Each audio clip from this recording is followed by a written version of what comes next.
ইতিমধ্যে দেখতে পেয়েছো যে জিওগ্রাফিতে যতগুলো সাজেশন দিয়েছিলাম সবগুলো এসেছে। তো চলো জীবন বিজ্ঞানটাও দেখা যাক। প্রথমে আছে ট্যাকটিক টপিক ও ন্যাস্টিক চলনের তুলনা, তারপর আছে অক্সিন ও সাইটোকাইনিন হরমোনের 3টি করে কাজ, ফিডব্যাক নিয়ন্ত্রণ কী, স্নায়ু স্নায়ুকোষ স্নায়ুতন্ত্রের সম্পর্ক, উপযোজন কী, ক্যাটারাক্ট কী, অ্যাকসন ও ডেনড্রনের পার্থক্য, ক্রোমোজোম ডিএনএ জিন এর আন্তঃসম্পর্ক, মিওসিস কোষ বিভাজন কী, এর বৈশিষ্ট্য, অ্যানাফেজীয় চলন কী, মিওসিস কোষ বিভাজন এর তাৎপর্য কী,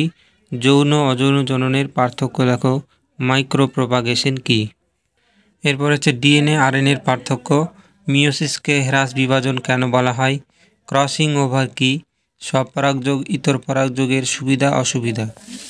এরপরে চ্যাপ্টার 3 ফিনোটাইপ জিনোটাইপের সম্পর্ক, ইম্যাসকুলেশন কী, রেসিপ্রোকাল ক্রস কী, একসংকর জনন কী, চেকার বোর্ড সহ দেখাও, একসংকর জনন পরীক্ষা চেকার বোর্ড সহ, পৃথকীভবন ও স্বাধীন বিন্যাস এর সূত্র, হিমোফিলিয়া কী, প্রকারভেদ সহ, জেনেটিক কাউন্সিলিং কী, গুরুত্ব, ল্যামার্কের সপক্ষে ও বিপক্ষে উদাহরণ 2টি করে, ডারউইনবাদের ত্রুটি কী, very very important, hot dilute soup কী, ল্যামার্কের মতবাদ অনুসারে জিরাফের লম্বা হওয়ার কারণ কী, নিষ্ক্রিয় অঙ্গ কী, উদাহরণসহ, ক্যাকটাসের অভিযোজনগত বৈশিষ্ট্য, উটের আরবিসির অভিযোজন, মৌমাছির বার্তা প্রদান পদ্ধতি, শিম্পাঞ্জির সমস্যা সমাধানের দক্ষতা 2টি। এরপরে চ্যাপ্টার 5 হচ্ছে নাইট্রোজেন সাইকেলের গুরুত্ব, ইউট্রোফিকেশন কী, জলাভূমিকে প্রকৃতির বৃক্ষ বলা হয় কেন, জীববৈচিত্র্যের গুরুত্ব কী, হটস্পট কী, শর্ত কী, ইনসিটু এবং এক্সিটু সংরক্ষণ কী, পার্থক্য সহ,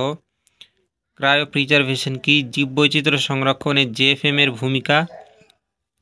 অ্যামোনিফিকেশন কী, মানুষের উপর শব্দ দূষণের প্রভাব, ভারতের 2টি হটস্পট এর নাম এবং সেখানকার উল্লেখযোগ্য প্রাণীর নাম। এরপরে যে ছবিগুলো আসবে তার মধ্যে চোখ খুবই গুরুত্বপূর্ণ 1 নম্বরে, তারপরে যদি পারো তো স্নায়বিক পথটাও দেখে নিতে পারো।